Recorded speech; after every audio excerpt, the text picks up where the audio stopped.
أعوذ بالله من الشيطان الرجيم بسم الله الرحمن الرحيم নাজিরপুর পশ্চিম পাড়া একতা ইসলামী যুব সংঘ কর্তৃক আয়োজিত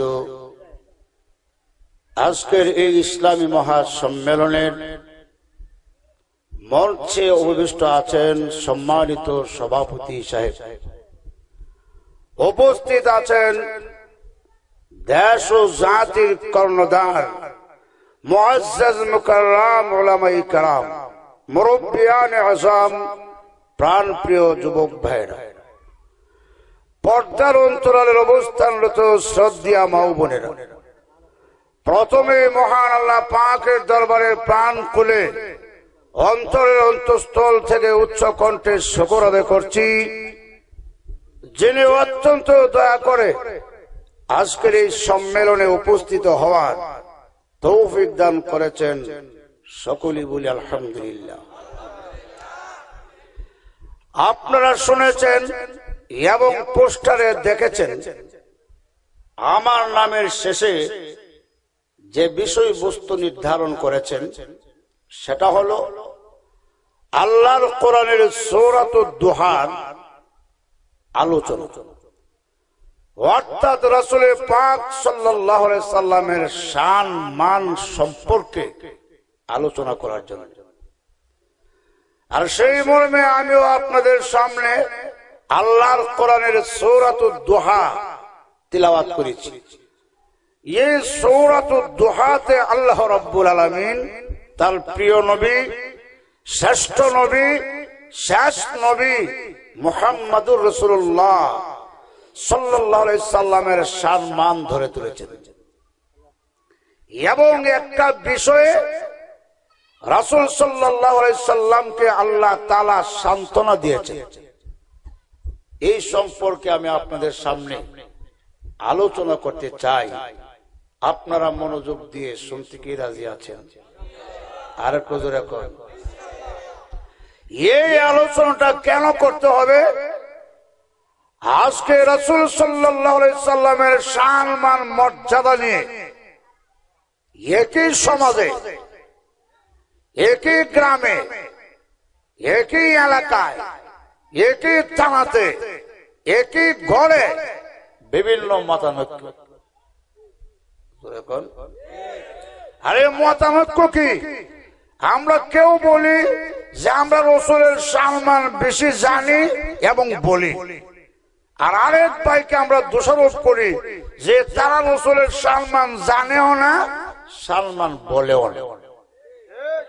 আওয়াজ দিয়ে এখন এই রকমের সমালোচনা কি নাই? আছে তো। এই জন্য আমি আপনাদেরকে বলবো না যে কে জানে কে জানে না, আমি এটা বলবো না।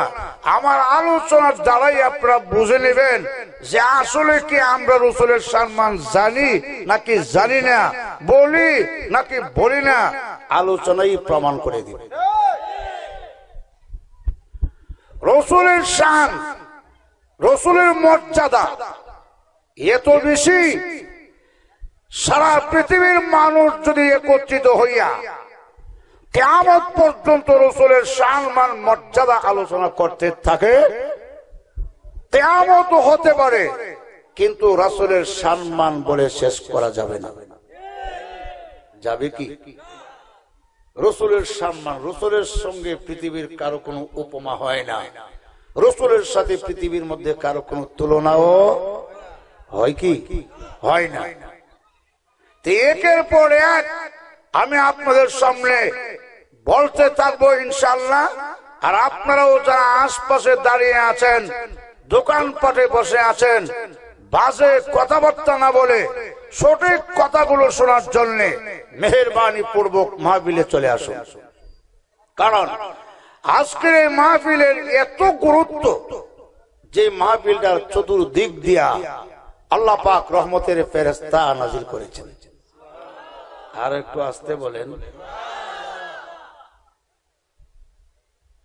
এই ফেরেশতাদেরকে আল্লাহ সাক্ষী রেখে বলবেন তোমরা সাক্ষী থাকো, যারা আজকের এই মাহফিলে উপস্থিত হয়েছে আমি আল্লাহ তাদের অতীত জীবনের সমস্ত সগীরা গুনাহ মাফ করে দিলাম। আর দ্বিতীয়টা হলো আজকের এই মাহফিলের পুরা দৃশ্যটা আল্লাহ রাব্বুল আলামিন তার রাসূলের রওজাতে ফেরেশতার মাধ্যমে পৌঁছায়া দিয়েছেন। পৌঁছায়া দিয়েছেন কার মাধ্যমে? কথা বলেন। ফেরেশতার মাধ্যমে আল্লাহ পৌঁছায় দিয়েছেন, তার প্রমাণ হাদিসে আছে। আমি মন গড়া কোনো কথা বলি না, কারো বিরুদ্ধে কোনো কথা বলি না, বুঝতে হবে কথাগুলো। রাসূল বলেছেন, পরিষ্কার হাদিস, তর্ক হবে যুক্তিসঙ্গত, কথা হবে হাদিস সম্পর্কে। রাসূল নিজে বলেছেন, আমি আপনি যে নবীর পাগল, যে নবীর আশিকের স্লোগান দেই, সেই নবী নিজে বলেছেন, আমি নবীর রওজার পাশে গিয়ে যারা আমাকে সালাম দেয়, দুরূদ শরীফ পড়ে রওজার ভিতর থেকে, আমি নবী আমার উম্মতের সালাম, আমার উম্মতের দুরূদ নিজ কানে শুনি। যেহেতু রাসূল রওজার ভিতর থেকে নিজ কানে শুনেন, তাহলে প্রমাণ হলো রাসূল রওজা তারে জিন্দা। কথা বলেন। এখানে মতানৈক্য আছে কি? সবাই একমত কিনা? বুঝবেন ওয়াজের ভিতর দিয়ে মতানৈক্য দূর হবে। রাসূল রওজা তারে জিন্দা না মুর্দা? কথা বলেন। রাসূল রওজা তারে জিন্দা হায়াতুন নবী।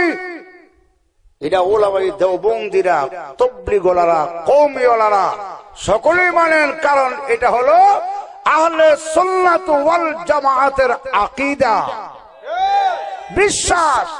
রাসূল রওজাতে জিন্দা আছেন। কে বলেছে রাসূল রওজাতে মুর্দা? এমন কথা যদি কেউ বলে, খোদার কসম, সে ডাইরেক্ট বেঈমান হয়ে যাবে। কষ্ট হবে আপনাদের। কেউ যদি বলে রাসূল রওজাতে মুর্দা, তাকে কি বলবেন? বেঈমান না ওয়াহাবি? ওয়াহাবি করে তো বোঝা যায় কিছু মুসলমান আছে। ওয়াহাবি যদি বলি, যারা আমরা ওয়াহাবি বলি, এরার সাথে বিয়া শাদী হয়, কথা কয় না? তাহলে যেহেতু বিয়ে শাদী হয়, তাহলে বোঝা গেল যারা ওয়াহাবির কাছে বিয়ে দেয় এবং বিয়ে করায়, যারা করায় তারা যেমন মুমিন, যাদের কাছে দেয় তারাও তেমন মুমিন। কথা বলেন ঠিক কিনা? যাদের কাছে দেওয়া হয় তারা যদি কাফের হয়, যারা দেয় এবং দিবে তারাও তেমন কাফের হয়। কারো বিরুদ্ধে বললাম না, বাস্তব। অসুবিধা হয় আপনাদের? যাদেরকে আমরা বলি ওয়াহাবি, আসলে তারা ওয়াহাবি নয়, বরং যারা বলে রাসূল মুর্দা, আমার পক্ষ থেকে নয়, পরিষ্কার ঘোষণা, ডাইরেক্ট বেঈমান। আল্লাহর নবী বিশ্বনবী বলেছেন, রাত পৃথিবীর উম্মতেরা রে, আমি নবীর রওজার পাশে গিয়ে যারা আমাকে সালাম দেয় এবং দুরূদ শরীফ পড়ে রওজার ভিতর থেকে আমার উম্মতের সালাম আমি নবী নিজ কানে শুনি।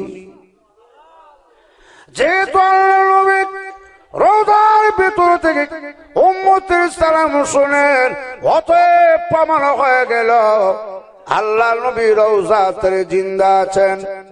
এবার শুনেন, যারা নবী রওজার পাশে গিয়ে সালাম দিবে, তাদের সালাম নবীজি শুনেন এবং জবাব দেয়। পৃথিবীর সমস্ত উম্মত তো নবীর রওজার পাশে যাওয়ার সৌভাগ্য হয় না। কথা বলেন। সকল উম্মতের নবীর রওজার পাশে যাওয়ার ভাগ্য হবে না, কিন্তু তারাও তো নবীকে সালাম দেওয়ার ইচ্ছা হয়, নবীর দুরূদ শরীফ পড়ার ইচ্ছা হয় এবং নবীকে সালাম দেয়, দুরূদ পড়ে। এই সালাম হলো আল্লাহ নবী বিশ্ব নবী বলেছেন, রে পৃথিবীর উম্মতা শোনো, আমার উম্মতরা যখন দূর থেকে আমাকে সালাম দেয় এবং দুরূদ শরীফ পড়ে, আমি নবী হাজিরা দিতে হয় না, আসতে হয় না রে। আমি নবী রওজার মধ্যে ফেরেশতার মাধ্যমে মহান আল্লাহ পৌঁছিয়ে দেন। নবীজির উম্মতের সালাম আর দুরূদ ফেরেশতার মাধ্যমে মহান আল্লাহ পৌঁছায় দেন। আল্লাহর হাবিব বলেছেন, পৌঁছান আমার উম্মতের সালাম, আমার উম্মতের দুরূদ আমি নবী রওজার মধ্যে আল্লাহ পৌঁছান। আর আমরা যদি বলি পৌঁছেন না নবী আসেন, কোনটা রাইট? পৌঁছেন রাইট না আসেন রাইট? পৌঁছেন রাইট, যেহেতু রাসূল বলেছেন। আল্লাহ নবী বিশ্ব নবী তামাম পৃথিবীর নবী এক হাদিসে উল্লেখ করেছেন, পৃথিবীর উম্মতেরা শুনো, আল্লাহ রাব্বুল আলামিন একদল ফেরেশতা নিযুক্ত করেছেন, একদল ফেরেশতা পৃথিবীর মধ্যে মোতায়েন করেছেন। ওই ফেরেশতাদেরকে বলা হয় সাইয়াহিনা ফিল আরদি, যারা পৃথিবীর আনাচে কানাচে ভ্রমণ করে, বিচরণ করে, ঘোরাফেরা করে, যখন উম্মতেরা নবীকে সালাম দেয় এবং দুরূদ শরীফ পড়ে, আল্লাহর হাবিব নিজে বলেছেন, আমার উম্মতের সালাম, আমার উম্মতের দুরূদ আমি নবী রওজার মধ্যে পৌঁছানো হয়।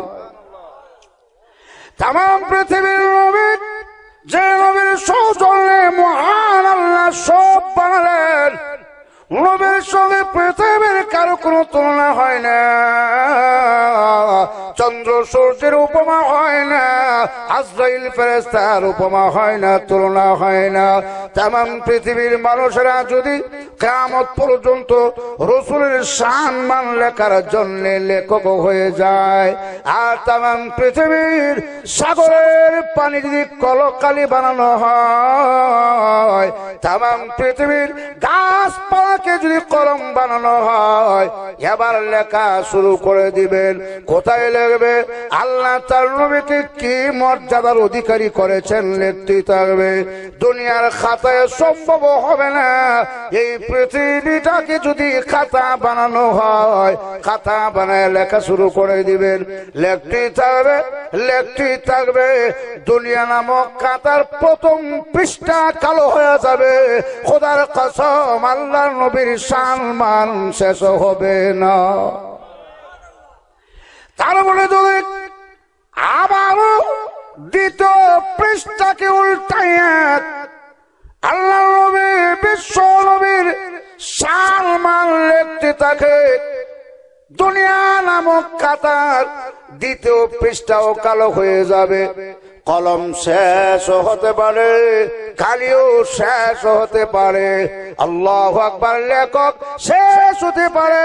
তামাম পৃথিবীর নবী আল্লাহর হাবিবের সম্মান লেখে শেষ করা যাবে না। তাহলে সম্মান কম না বেশি? আরো ধরে এখন কোরআনের মাধ্যমে আল্লাহ তার নবীকে কি সম্মান দিয়েছেন আলোচনা করতে চাই, গান বাজদের মাধ্যমে নয়। যারা নবীর শানের স্লোগান দেয়, অনেক সময় শুনবেন তারা মাহফিলে উঠতে ওই গান ডাক মারে। আমি শুনেছি, কারো বিরুদ্ধে কথা বলি না, কারো বিরুদ্ধে কথা বলার জন্য পৃথিবীতে আল্লাহ পাঠায় নাই, তবে হক কথা বলতে হবে। হক কথা যখন বলবেন, খোদার কসম আমার আল্লাহ ওয়াদা দিয়েছেন, আমি আল্লাহ যখন বান্দারা মুসিবতের সম্মুখীন হয়ে যাবে, আমি আল্লাহ কুদরতি হাত দিয়া হেফাজত করার দায়িত্ব নিজে গ্রহণ করি। আল্লাহু ওয়ালিয়্যুল্লাযীনা আমানু, আর একটু আস্তে বলেন, আল্লাহু ওয়ালিয়্যুল্লাযীনা আমানু ইউখরিজুহুম মিনাজ যুলুমাতি ইলান নূর,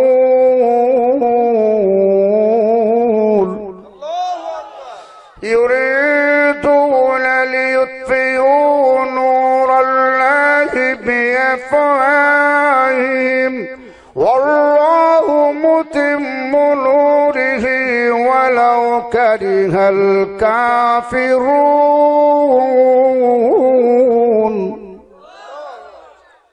আমার ভাইরা, আল্লাহর কোরআনের একটা হরফ যদি কেউ পড়েন, একটা হরফের তিলাওয়াত যদি কেউ শোনেন, আল্লাহ রাসূল বলেছেন কমপক্ষে তার আমল নামায় আল্লাহ খুশি হইয়া 10টা রহমত নাজিল করবেন। যে কোরআনের একটা হরফের বিনিময়ে আল্লাহ 10টা রহমত নাজিল করেন, এই কোরআন আজ পড়তে চায় না, গানের তালে তাল তালে। গত কয়েক মাস আগে আমাদের নাসিরনগরের এক গ্রামে এক বক্তা রাত্রে 2টার সময় স্টেজে তাকে হাজির করা হলো। তখন সে খুতবা শুরু করলো, খুতবার মাঝখান দিয়ে জুস উঠে গেছে আর গানও ডাক মারছে। গানটা কি? প্রেম রোগে দৈরাছে যারে ওষুধ খাইলে আরো বাড়ে রে। পাবলিক তো তালের হল, পাবলিক চিল্লি মারছে। ও চিন্তা করেন, এই কথা বলার কি যুক্তিকতা আছে? জোরে কোন ঠিক কিনা? তাম পৃথিবীর নবী, যে নবীর সৌতন্যে মহান আল্লাহ সব বানালেন, আল্লাহ তার নবীর সম্মান আর মর্যাদা এত বেশি দিয়েছেন। আল্লাহর কোরআন খুলে দেখুন, আল্লাহর 30 পারা কোরআন সাক্ষী অন্য নবী রাসূলদেরকে আল্লাহ যখন ডাক দিয়েছেন, নাম ধরে ধরে ডাক দিয়েছেন, কিন্তু আল্লাহ তার নবীকে যখন ডাক দিলেন নাম ধরে ডাক দেয় নাই, ইয়া মুহাম্মদ বলে নাই, আল্লাহ ডাক দিয়েছেন ইয়াসিন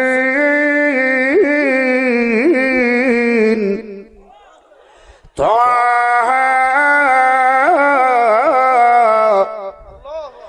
ইয়া আইয়ুহার রাসূল بلغ ما أنزل إليك من ربك يا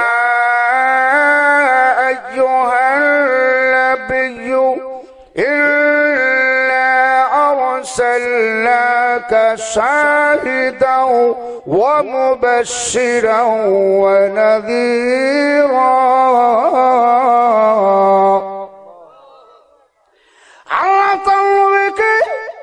যখন ডাক দিয়েছে নাম ধরে ডাক দেয় নাই, আল্লাহ তার নবীর লকব লয়ে ডাক দিয়েছেন।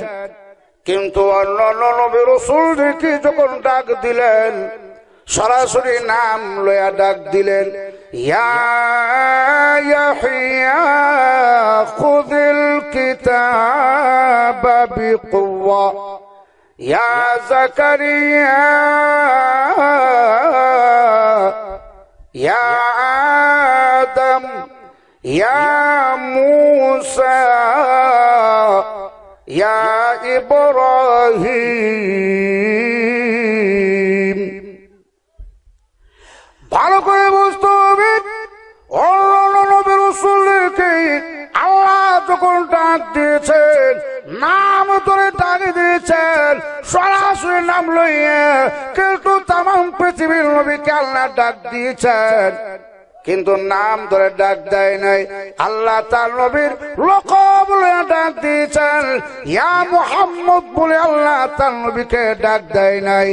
ইয়া আইয়ুহাল মুযাম্মিল কুমিল লাইল। কষ্ট হয় আপনাদের নাকি খারাপ লাগতেছে? ঘর লাগিয়া ये तो माया ये तो चोखेर पानी रे मन बोलें घर लागिया ये तो माया ये तो चोखेर रंगेर पृथ्वी चारिते होबे सादेर देह माटी खाबे শূন্য হবে জিন্দেগানি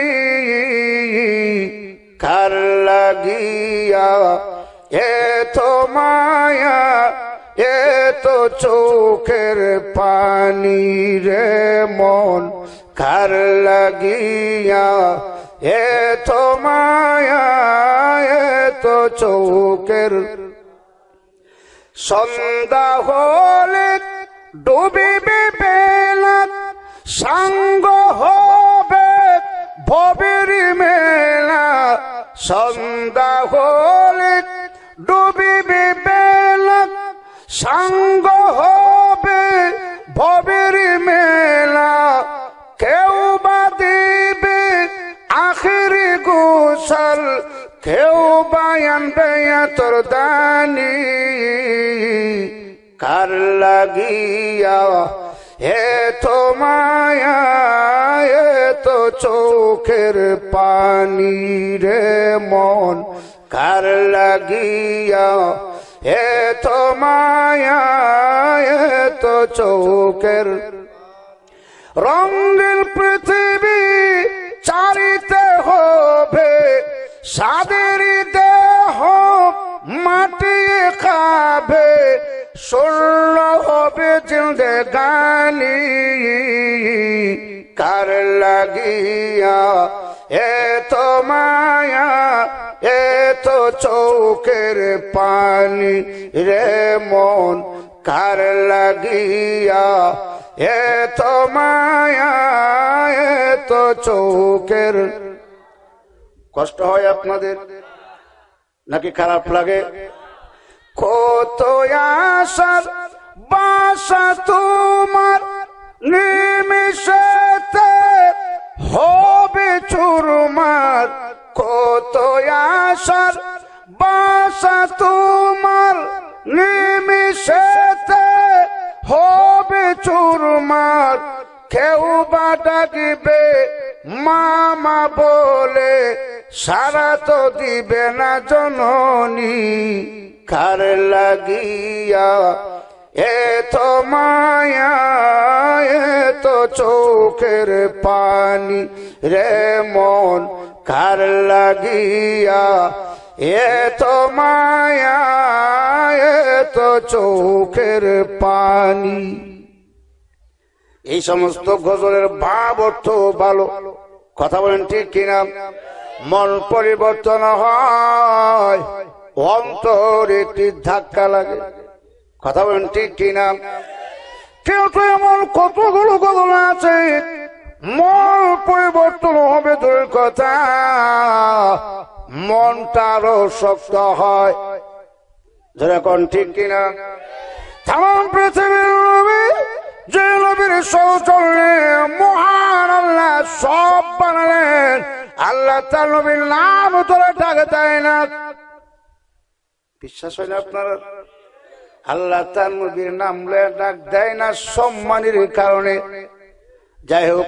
এই নবীকে পৃথিবীতে আল্লাহ পাঠালেন আল্লাহ নবী বিশ্ব নবী মক্কা নগরে আল্লাহর কোরআনের তিলাওয়াত যখন শুরু করে দিলেন আল্লাহর নবী কোরআনের কথা যখন বলা শুরু করে দিলেন মক্কার লোকেরা আল্লাহর নবীকে পৃথিবীর জমিন থেকে মিটায়া দেওয়ার জন্য খতম করে দেওয়ার জন্য ষড়যন্ত্র করেছিল আল্লাহ তার নবীকে হেফাজত করলেন আল্লাহ জানিয়ে দিয়েছেন ওগো নবীজি আমি আল্লাহ ওয়াদা দিলাম দুষ্ট লোকদের হাত থেকে বাঁচানোর জিম্মাদারি আমি আল্লাহ গ্রহণ করলাম ওয়াল্লাহু ইয়াসিমুকা মিনান নাস আমি আল্লাহ ওয়াদা দিয়েছি যে সমস্ত দুষ্ট লোকেরা আপনি নবীকে মিটানোর ষড়যন্ত্র করে আপনি নবীকে আঘাত করার চেষ্টা করে আমি আল্লাহ আপনার জিম্মাদার আমি আল্লাহ আপনার পাহারাদার শুধু দুনিয়ার জীবনে নয় আখিরাতের জীবনও শুধু আখিরাতের জীবনে নয় কিয়ামত পর্যন্ত হাসরের মাঠ পর্যন্ত আমি আল্লাহ আপনার পাহারাদার নবীর পাহারাদারকে আরো জোরে কন। ওই কাফেররা চেয়েছিল আল্লাহ নবীকে, আল্লাহর নূরকে মুখের ফুৎকারে নিভাইয়া দিবে। ইউরিদুনা লিয়ুতফিউ নূরাল্লাহ বিআফওয়াহিহিম ওয়াল্লাহু মুতিম্মু নূরিহি ওয়ালাউ কারিহাল কাফিরুন। আরেকটু জোরে কর। ওয়ালাযিকরুল্লাহি আকবার। আল্লাহর নামটা হবে সর্বাধিক উঁচা। কার নাম? কার নাম উঁচা? আল্লাহ নবী বিশ্ব নবীকে কাফেররা চেয়েছিল তাদের মুখের ফুৎকার আল্লাহ নবীকে নিভাইয়া দিবে। আর আল্লাহ জানিয়ে দিয়েছেন কাফেররা রে, আল্লাহু মুতিম্মু নূরিহি ওয়ালাউ কারিহাল কাফিরুন। আমি আল্লাহ আমার নূরকে পূর্ণতায় পৌঁছায় দেব, এমন কোন জায়গা বাকি থাকবে না যেখানে আমার নবীর নাম থাকবে না। এমন কোন জায়গা নাই যেখানে আমাদের নবীর নাম নাই। যেরকম ঠিক কিনা? বিশ্বনবী রাহমাতুল লিল আলামিন হলেন বিশ্বব্যাপী নবুয়তের লাইট। কিসের লাইট? নবুয়তের লাইট। আর ওই লাইটের মেন সুইচটা আল্লাহর কুদরতি হাত। কার হাতে? জোরে কন, আরো জোরে কন। والنبي में रहमत लक़ब पाने वाला मुराद गरीबों की बरलाने वाला। আল্লাহ তার নবীর হেফাজতের দায়িত্ব গ্রহণ করলেন। বিভিন্ন ভাবে কাফেররা ষড়যন্ত্র করেছিল। এই সূরাতুদ দুহা নাজিল হওয়ার একাধিক কারণ, সব কারণ বলা সম্ভব নয়। আল্লাহু আকবার। আল্লাহ নবী বিশ্ব নবী মক্কা নগরে যখন কোরআনের তিলাওয়াত শুরু করে দিয়েছেন, কোরআনের তিলাওয়াতের প্রভাবে প্রভাবিত হয়ে গেল। আল্লাহ নবীর কণ্ঠের তিলাওয়াত শুনে মানুষ পরিবর্তন হতে লাগলো। তখন ওই মক্কার বড় বড় কাফেরদের অন্তরে অশান্তির আগুন শুরু হয়ে গেল। রাসূলের কাছ থেকে লোকদেরকে কিভাবে ফেরানো যায় এই চেষ্টা শুরু করে দিল। বিভিন্ন ভাবে তারা চেষ্টা করলো।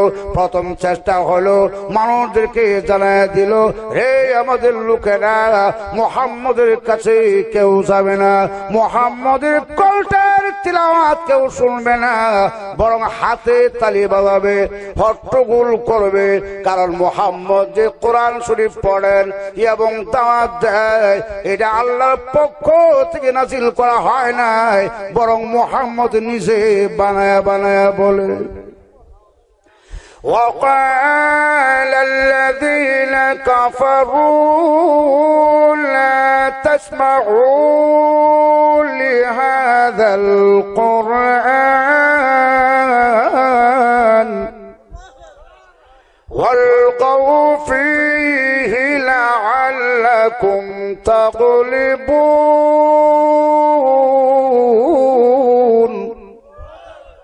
কাফেররা বলেছিল মুহাম্মদের কণ্ঠের তিলাওয়াত কেউ শুনবে না। কিন্তু বললে কি হবে? কোরআনের মধ্যে এমনই অ্যাকশন আছে। আল্লাহ নবী যখন মধুর কণ্ঠের তিলাওয়াত শুরু করে দিয়েছেন, কয়েকজন যুবকের আল্লাহ নবীর কাজ দিয়ে চলে যায়। তাদের কানে আওয়াজ পৌঁছে গেল কোরআনের তিলাওয়াত। আর রহমানু আল্লামাল কুরআন খালাকাল ইনসান। এইভাবে যখন আল্লাহ নবী তিলাওয়াত শুরু করে দিয়েছেন, ওই যুবকদের কানে যখন আওয়াজ পৌঁছে গেল, যুবকরা থমকে দাঁড়ালো। কিসের আওয়াজ আমাদের এখানে পৌঁছে গেল। এমনি তাকায় দেখে আল্লাহ নবী তিলাওয়াত করছেন সূরা আর রহমান। আর রহমান তিলাওয়াত শুনে তাদের অন্তরে কম্পন সৃষ্টি হয়ে গেল। এমনি একজন যুবক বলল, যুবকেরা রে, এত মধুর কণ্ঠের তিলাওয়াত জীবনে কোনদিন শুনি নাই। এত মধুর কণ্ঠের তিলাওয়াত নবীজি করছেন, অতীত জীবনে কোনদিন শুনি নাই। কারণ তাদের কানে পৌঁছে যাওয়া মাত্রই অন্তর পরিবর্তন হয়ে গেল। তখন বড় বড় নেতারা নবীর কাছ থেকে ফিরায় রাখার জন্য পদ্ধতি গ্রহণ করলো। কিসের পদ্ধতি? ওরা বলা শুরু করলো, মুহাম্মদের প্রতি আল্লাহ কোরআন নাযিল করে নাই। ওয়াকালু লাউলা নুযিলা হাযাল কুরআন على رجل من القريتين عظيم।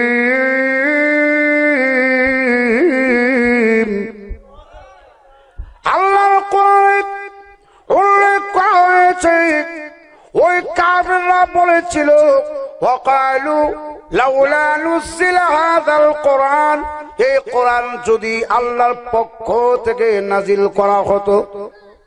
ওরা বলেছিল যদি নাজিল করা হতো তাহলে বোঝা গেল আল্লাহ কোরআন শরীফ নাজিল করে নাই। জোরে কোন ঠিক কিনা? তারা বলে যদি নাজিল করত, লাউলা নুযিলা হাযাল কুরআন আলা রাজুলিন মিনাল কারয়াতাইনি আযীম।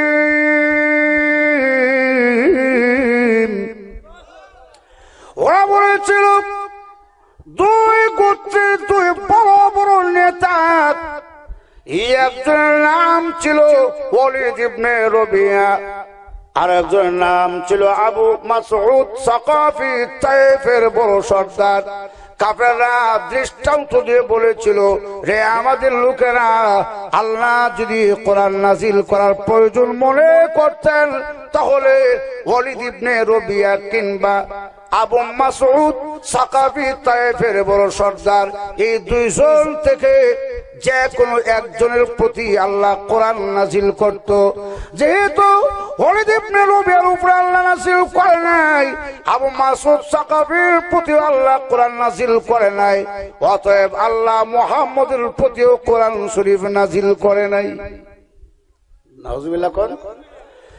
অথচ আল্লাহ রাব্বুল আলামিন বলেছেন, তানজিলুম মির রাব্বিল আলামিন।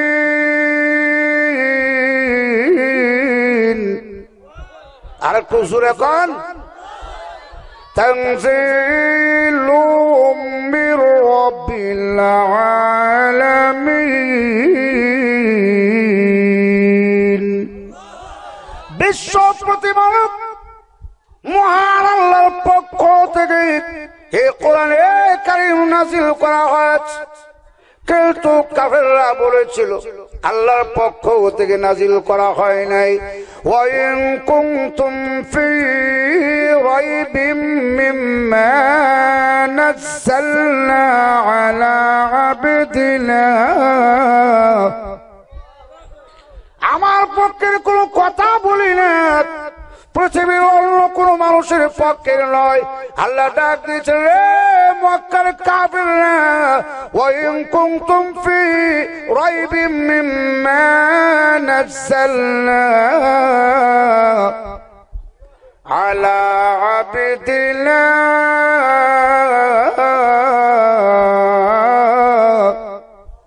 এটা আমার কথা নয়, আল্লাহর কোরআনের কথা। জোরে কোন ঠিক কিনা? পৃথিবীর কাফেররা, আমি আল্লাহ আমার বান্দার প্রতি যে কোরআন নাজিল করেছি ইয়াতে যদি তোমাদের সন্দেহ হয়, এখন আল্লাহ যে বলেন বান্দার উপরে নাজিল করেছি, এই বান্দা কোন দেশের বান্দা? এই বান্দা কি বাংলাদেশের বান্দা? কোন দেশে? বাংলাদেশেও তো বান্দা আছে। পৃথিবীর মানুষরা শুনো, এই বান্দা বাংলাদেশের নয়, এই বান্দা আমেরিকা জাপানের নয়, এই বান্দা হলো মুহাম্মদ আরবি মুহাম্মাদুর রাসূলুল্লাহ সাল্লাল্লাহু আলাইহি সাল্লাম। রাসূল এমন বান্দা যেই বান্দার সঙ্গে পৃথিবীর কোন বান্দার তুলনা হয় না, নাকি হয়? তুলনা হয় না। আল্লাহ নবী বিশ্ব নবীর বিরুদ্ধে এরপরেও তারা ষড়যন্ত্র করা শুরু করলো। আল্লাহ নবী বিশ্ব নবী সম্পর্কে আবু তালেবের কাছে গিয়ে বলল, রে আবু তালেব, তোর বাতিজা মুহাম্মদকে বলে দেয় সে যদি মক্কার প্রথম শ্রেণীর ধনী হইতে চায় তাকে ধনী বানায় দেওয়া হবে। প্রথম সুন্দরী মেয়ে যদি বিয়ে করতে চায় তাও তাকে দেওয়া হবে। যদি নেতা হতে চায় তাও তাকে নেতা বানায় দেওয়া হবে। এরপরও যেন লা ইলাহা ইল্লাল্লাহ দাওয়াত বন্ধ করে দেয়। আবু তালেবের কাছে প্রস্তাব পেশ করলো। আবু তালেবকে আল্লাহ নবী বিশ্ব নবীর কাছে বললেন, রে মুহাম্মদ, মক্কার বড় বড় নেতাদের পক্ষ থেকে একটি ঘোষণা এসেছে। কি ঘোষণা? ও মুহাম্মদ, তুমি যদি লা ইলাহা ইল্লাল্লাহ দাওয়াত বন্ধ করে দাও তাহলে তোমাকে মক্কার প্রথম ধনী বানায় দেওয়া হবে, আর সুন্দরী মেয়ে বিয়ে করায় দেওয়া হবে, নেতা বানায় দেওয়া হবে। আল্লাহর নবী জবাব দিয়েছেন, ওগো চাচা, মক্কার প্রথম ধনী কেন, মক্কার নেতা কেন, মক্কার সুন্দরী মেয়ে কেন? মক্কার লোকেরা যদি আমি মুহাম্মদের এক হাতে আকাশের চন্দ্র এনে দেয় আর অপর হাতে যদি আকাশের সূর্য এনে দেয়, আল্লাহর কসমকে বলি 1 সেকেন্ডের জন্য কালিমার দাওয়াত বন্ধ করব না। এর বলো আল্লাহ নবীকে মিটানোর ষড়যন্ত্র করেছে। সূরাতুদ দুহা নাযিল হওয়ার একটা কারণ হলো, একদিন আল্লাহর নবী বিশ্ব নবী রাহমাতুল লিল আলামিনের আঙ্গুল মুবারকে আঘাত লেগে কেটে রক্ত প্রবাহিত হয়ে পড়লে, এই ঘটনার পর থেকে কিছুদিন পর্যন্ত জিবরাইল আলাইহিস সালাতু ওয়াস সালাম আল্লাহর নবীর কাছে ওহী নিয়ে আসা যাওয়া বন্ধ ছিল। আল্লাহ নবীর কাছে ওহী আসে না, জিবরাইল আসে না। এক তো নবীর মনে দুঃখ আর যন্ত্রণা, কারণ আল্লাহর পক্ষ থেকে ওহী বন্ধ হয়ে গেল, নবীজির মনে কষ্ট। অপরদিক মক্কার বড় বড় কাফেররা মক্কা নগরীতে সমালোচনা শুরু করে দিয়েছে। এবার তাকায় দেখো, আব্দুল্লাহর পোলা মুহাম্মদকে তার রব তাকে পরিত্যাগ করেছে, তাকে ভুলে গিয়েছে। তাকায় দেখো, আর ওহী আসে না, কোন সম্পর্ক নাই, মুহাম্মদের সাথে সম্পর্ক দূর করে ফেলেছে, মুহাম্মদ থেকে আল্লাহ বিমুখ হয়ে গিয়েছে। এই কথাগুলো মক্কার লোকেরা যখন বলা বলে শুরু করলো, আল্লাহর নবীর মনে যন্ত্রণা আরো বেড়ে গেল। অপরদিকে আবু লাহাবের স্ত্রী উম্মে জামিল আল্লাহর নবীর কাছে গিয়ে বলে, হে মুহাম্মদ, তোমার কাছে যে শয়তানরা আসা যাওয়া করত, এই শয়তানরা এখন কোথায়? উম্মে জামিল জিবরাইলকে গালি দেয়। নবীজির মনে কষ্ট আরো বেড়ে যায়।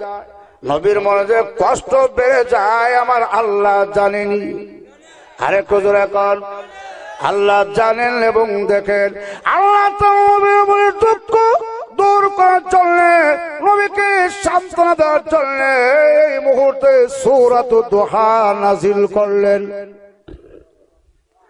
আল্লাহ তাআলা নবীকে বলে দিয়েছিল, ওগো নবীজি, মক্কার কাফেরদের কথায় আপনি ব্যথিত হবেন না, উম্মে জামিলের কথা আপনি নবী কষ্ট নেবেন না।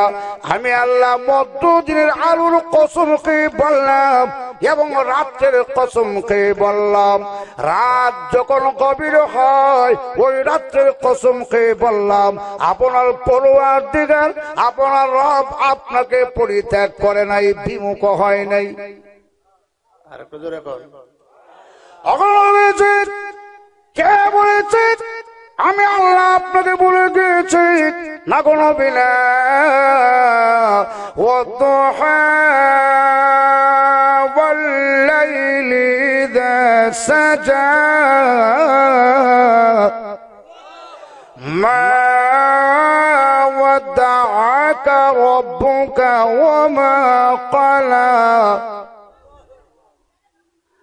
জিবরাইল আমার বন্ধুর কাছে যাক আমার বন্ধুকে জানায়া দেয় আল্লাহর পক্ষ থেকে ঘোষণা হয়ে গেল ওগো নবীজি আপনি বিশ্ব নবী আপনি রাহমাতুল লিল আলামিন মক্কার কাফেরদের কথায় আপনি ব্যতীত হবেন না ওহী বন্ধ হওয়ার কারণে আমি আল্লাহ আপনাকে পরিত্যাগ করি নাই এটা হতেই পারে স্বাভাবিক ব্যাপার কিন্তু কাফেররা মনে করেছে আমি আল্লাহ আপনার থেকে বিমুখ হয়ে গিয়েছি না গো নবী না আমি আল্লাহ মধ্যদিনের আলোর কসম খেয়ে বললাম রাত যখন গভীর হয় সেই রাতের কসম খেয়ে বললাম ওয়াদুহা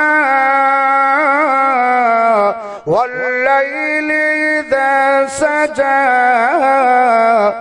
মা ওয়াদাআকা রাব্বুকা ওয়া মা ক্বালা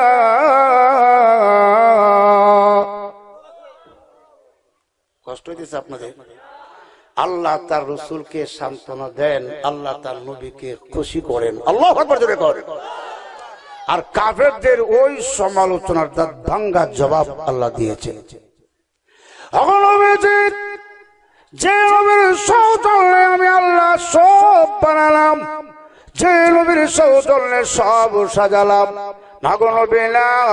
আমি আল্লাহ আপনাকে পরিত্যাগ করি নাই মক্কার বাদুরের দলেরা তারা আপনাকে বরদাস্ত করতে পারে না তারা হইল কলা বাদুর দেখবেন বাদুরের স্বভাব হলো যেন সূর্য উদয় না হয় কারণ সূর্য উদয় হলে তারা 2 নাম্বারই করতে পারে না বাদুরের কাজ হলো অন্ধকারের মধ্যে ডাকাতি করা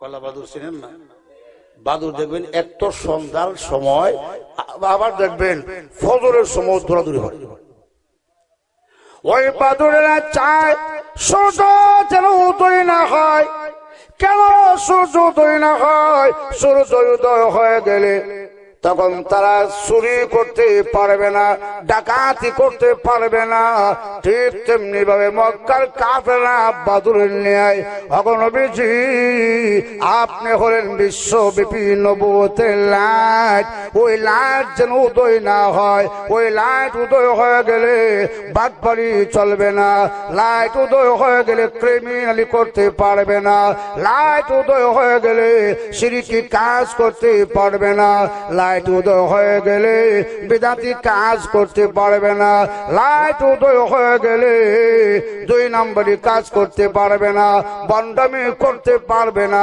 মারিবতের নামে জনগণকে ধোঁকা দিতে পারবে না যেরকম ঠিক কিনা আল্লাহ তার নবীকে বুঝিয়ে দিয়েছিল নবীজি যেভাবে বাদুরের বদুয়ার কারণে আমি আল্লাহর এই দুনিয়ার সূর্য উদয় হওয়া বন্ধ হয় না দুনিয়ার কাফের মুশরিক বেঈমান নাস্তিকদের বদুয়ার কারণে আপনি নবুয়তের লাইটকেও আমি আল্লাহ বন্ধ করব না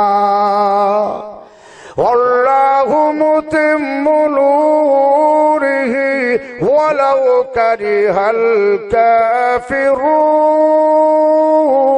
কাফিরুন আল্লাহ তার নবীকে বলে দিয়েছিল নবীজি সূর্য যেভাবে উদয় হতেই থাকে সূর্য উদয় হওয়ার পরে আবার অস্ত যায় অস্ত যাওয়ার পরে দুনিয়ার এমন কোন মানুষ নাই যে এই ধারণা করে সূর্য আর উদয় হবে না সূর্য উদয় অবশ্যই হবে ঠিক তেমনি ভাবে ওগো নবীজি ওগো আমার বন্ধু কয়েকদিনের জন্য আমি যদিও জিবরাইল আসা যাওয়া বন্ধ করে দিয়েছি আর জিবরাইল আসবে না অবশ্যই জিবরাইল এসে যাবে আল্লাহ তার নবীকে খুশি করার লক্ষ্যে সূরাতুদ দুহা নাযিল করে নবীকে খুশি করলেন অপরদিকে মক্কার কাফির মুশরিক বেঈমানদেরকে আল্লাহ দাদ ভাঙ্গা জবাব দিয়ে বুঝালেন হে মক্কার কাফিররা শুনো যে বন্ধুর সৌজন্যে সব বানালাম যে বন্ধুর সৌজন্যে সব সাজালাম ওই বন্ধুকে আমি আল্লাহ পরিত্যাগ করি নাই। ওয়ালাল-আখিরাতু খায়রুল লাকা মিনাল উলা।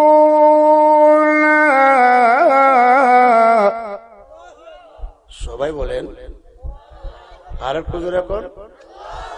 ওয়ালাল-আখিরাতু খায়রুল লাকা মিনাল উলা। আল্লাহ তার নবীকে খুশি করে বলেন, নবীজি ওই কাফেরদের কথায় আপনি কেন ব্যথা নিবেন, কেন কষ্ট নিবেন? উম্মে জামিলের কথায় আপনি কেন কষ্ট নেবেন?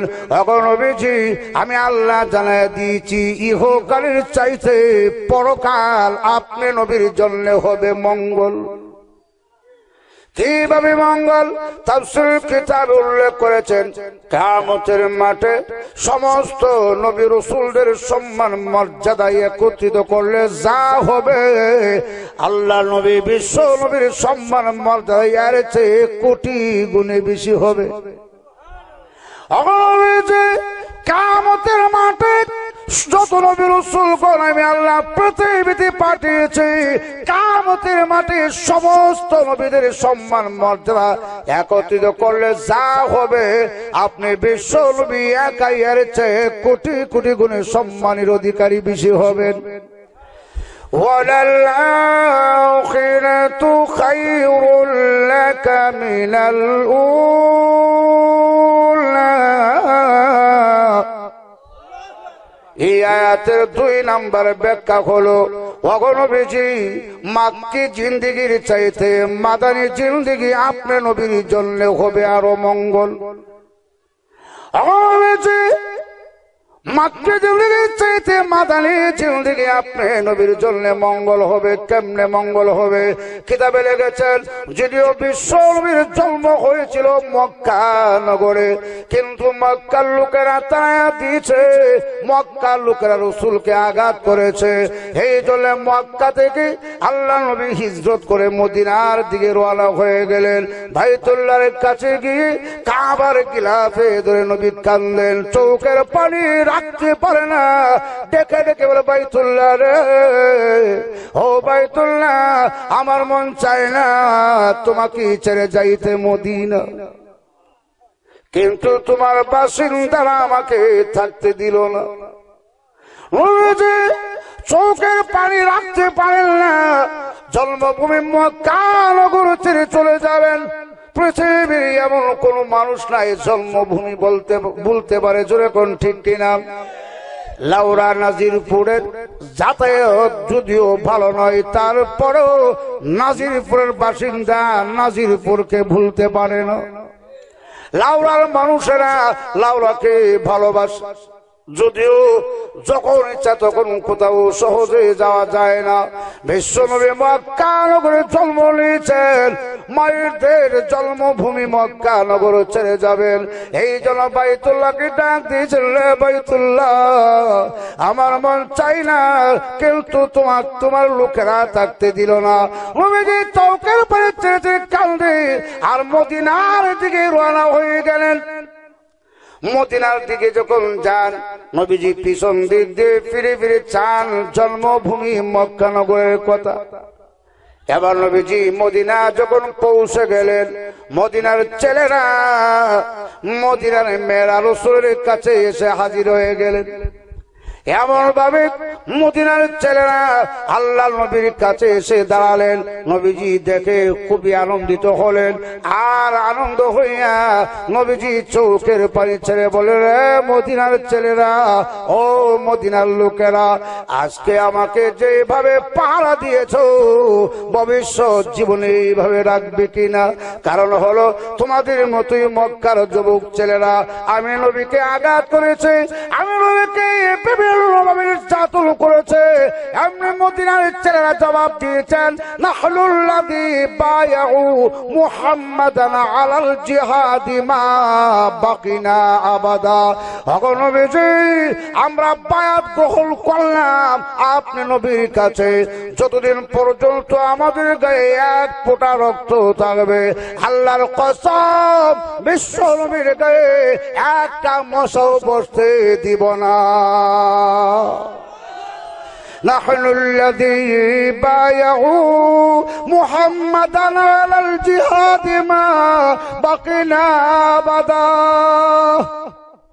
অগণবেচে বায়াত গ্রহণ করেছি জীবনের বিনিময় হলেও আল্লাহর নবীকে হেফাজত করব। ওয়ালাল আখিরাতু খায়রুল লাকা মিনাল উলা অগণবেচে ওই মক্কার কাফেরদের কথা আপনি নবী কেন ব্যথা নিবেন, আপনি কষ্ট নিবেন না, আঘাত নিবেন না। নবী গো মাক্কি জিন্দেগির চাইতে মাদানী জিন্দেগি আপনি নবীর জন্য মঙ্গল। কেমনে মঙ্গল?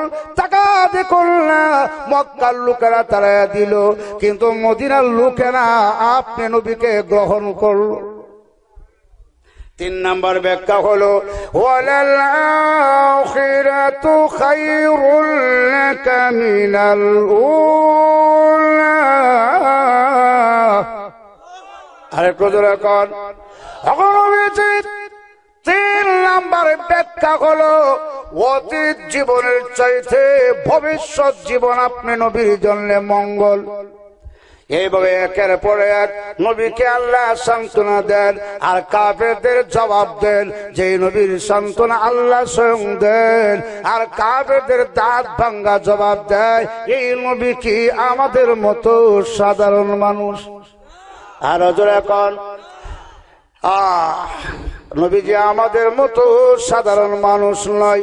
নিহিতু জাহামে মিসালে মোহাম্মদ জমালে খুদা হে কামালে মোহাম্মদ। আমার প্রাণের ভাইয়েরা, কষ্ট হতেছে আপনাদের? আল্লাহ তাআলা নবীকে এইভাবে খুশি করতে আছেন। অপর আয়াতে আমার আল্লাহ তার নবীকে সান্ত্বনা দিয়ে বলেন ওয়ালা সাউফা ইউতিকা রাব্বুকা ফাতারদা।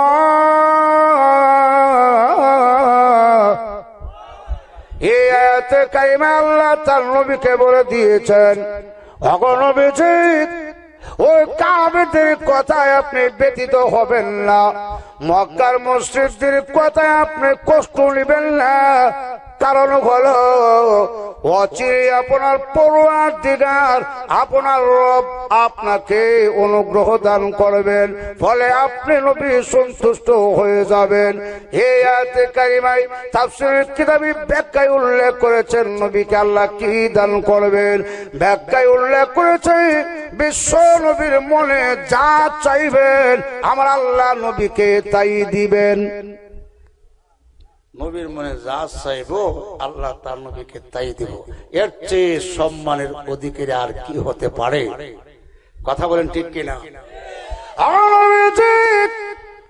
আপনি নবীর মনে যা চাইবে আমি আল্লাহ আপনাকে তাই দিব। এই আয়াতে কারিমা নাজিল হওয়ার পর আল্লাহ নবী সুযোগ পাইয়া নীরবে নীরবে কান্দে। বলবো নবীজি যখন কান্দেন এমনি আল্লাহ ডাক দিয়েছেন জিবরাইল আমার বন্ধুর কাছে যা, আমার বন্ধুরে গিয়া বল আমার বন্ধু কেন কান্দে। চিন্তা করেন নবীর কান্নার কারণ স্বয়ং মহান আল্লাহ নিজে জানতে চায় কেমন নবী, আর আমাদের কান্নার কারণ আল্লাহ জানবে দূরের কথা ওয়ার্ড মেম্বারও জানতে চায় না। যেরকম ঠিক কিনা? আমাদের কান্নার কারণ পাশের রুমের আরেকজনে জানতে চায় না। আর নবীজি কান্দেন স্বয়ং আল্লাহ নবীর কান্নার কারণ জানতে চায়। জিবরাইল আলাইহিস সালাতু ওয়াস সালাম আল্লাহ নবীর কাছে এসে গিয়েছেন। এখন নবীজি মহান আল্লাহ আমাকে আপনার কাছে পাঠিয়েছেন, আপনি যে কান্দেন, কেন কান্দেন? এই কান্নার কারণটা স্বয়ং মহান আল্লাহ নিজে জানতে চায়। যখন বললেন আল্লাহ কান্নার কারণ জানতে চায়, তখন নবী একটা সুযোগ পাইয়া কইলেন, ও জিব্রাইল, ওই আয়াত খানা তিলাওয়াত করলেন, ওয়ালা সাউফা ইউতিকা রাব্বুকা ফাতারদা। এই আয়াতে আল্লাহ আমার সম্পর্কে বলেছেন, আমি নবী যে পর্যন্ত খুশি না হব, আল্লাহ আমাকে খুশি করতে থাকবেন। অতএব আমি নবীও ততক্ষণ পর্যন্ত খুশি হব না যতক্ষণ পর্যন্ত আমার একটা গুনাহগার উম্মত জাহান্নামে থাকবে। আমার আল্লাহ ডাক দিয়েছে, জিবরাইল, আমি আল্লাহ ওয়াদা দিলাম আমার বন্ধুর এই দরখাস্ত আমি আল্লাহ নিজে মঞ্জুর করব। কেমন নবী উম্মতের কান্ডারি রাহমাতুল লিল আলামিন। কিন্তু আজকে আমরা নবীর আদর্শ ছেড়ে দিয়েছি, নবীর তরিকা ছেড়ে দিয়েছি। শুধু মুখে মুখে বললাম নবীর জন্য পাগল, আসলে কাজ কর্ম দিয়া কিন্তু প্রমাণ হয় না নবীর পাগল। কথা বলেন ঠিক কিনা? লাকাদ কানা লাকুম ফি রাসূলিল্লাহি উসওয়াতুন হাসানা। অবশ্যই অবশ্যই আল্লাহর রাসূলের মধ্যে রয়েছে তোমাদের জন্য উত্তম নমুনা, উত্তম আদর্শ। বিশ্ব নবীর আদর্শ অনুযায়ী যদি জীবন গঠন করে পৃথিবীর জমিন থেকে বিদায় হতে পারেন, খোদার কসম এই কবরটা হয়ে যাবে জান্নাতের বাগিচা। না জানি কোনদিন মৃত্যুর ফরওয়ানা জারি হয়ে যা, এমন হতে পারে কালকে এমন সময় আমি কবরের বাসিন্দা হয়ে যাব। কেমনে আমি ঘুমাবো কবরে, যেখানে আলো নাই, বাতাস নাই, বন্ধু নাই, বান্ধব নাই। মৃত্যু যন্ত্রণা কত কঠিন, সইতে আমি পারিব না। বলেন, কবরের আযাব কত কঠিন, সইতে আমি। ও গো দয়াময় হে রহিম, চাই যে তোমার শুধু করুণা। মৃত্যু যন্ত্রণা কত কঠিন, সইতে আমি। মসজিদের ওই পালকি খানা আসবে সবার দ্বারে সবার জানা। মসজিদের ওই পালকি খানা আসবে সবার দ্বারে।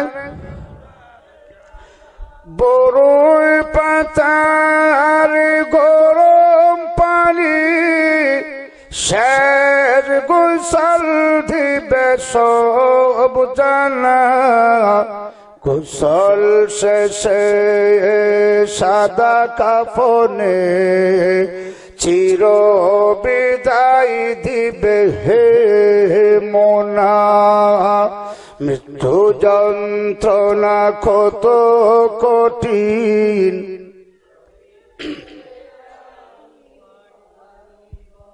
কবরের আযাব কত কঠিন, সইতে আমি। ও গো দয়াময় হে রহিম, চাই যে তোমার শুধু করুণা।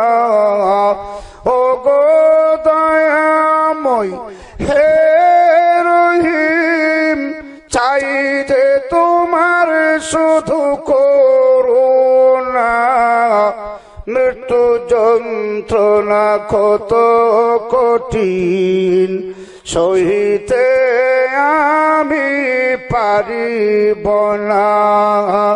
কবরের আযাব কত কঠিন,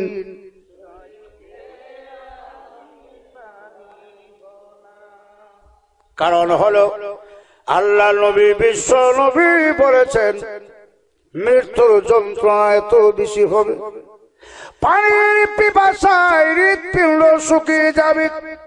তাম পৃথিবীর পানি যদি পান করা হয় হৃৎপিণ্ড ঠান্ডা হবে না।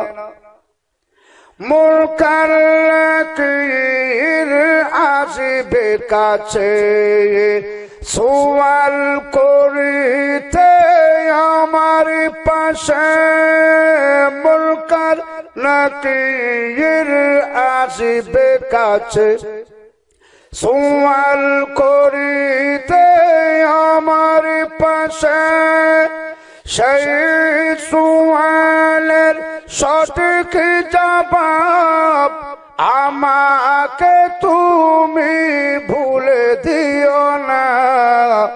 মৃত্যু যন্ত্রণা কত কঠিন, সহিতে আমি পারিব না।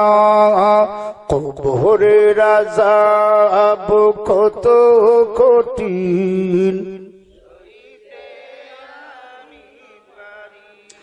ও গো দয়াময় হে রহিম, চাই যে তোমার শুধু করুণা।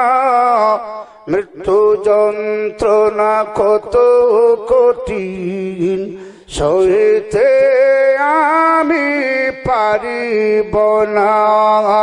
কবরের আযাব কত কঠিন,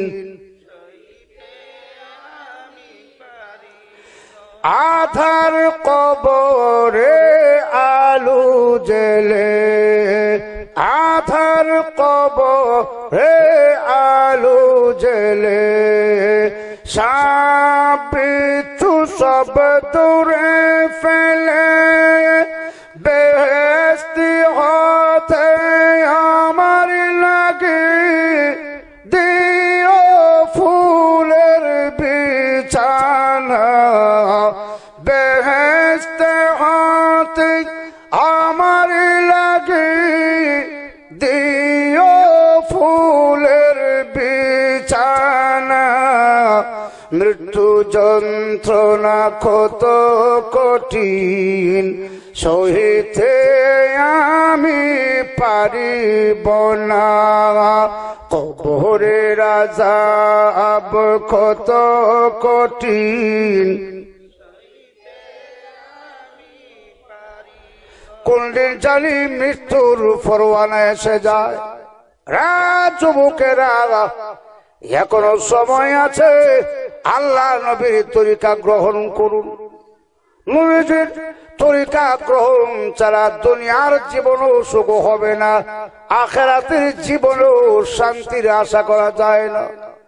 আর যদি আল্লাহ নবীর তরিকা গ্রহণ করে মৃত্যুবরণ করেন, খোদার কসম কবরে শোয়া দেওয়ার পর আল্লাহর হাবিব বলেছেন মুনকার নাকিরের প্রশ্নের জবাব সঠিকভাবে দিতে পারলে আল্লাহর পক্ষ থেকে ঘোষণা হয়ে যাবে, ফেরেশতারা রে তার কবরটা নূরের লাইটে লাইটিং করে দাও, আর জান্নাতি বিছানা দিয়ে বিছায়া দাও।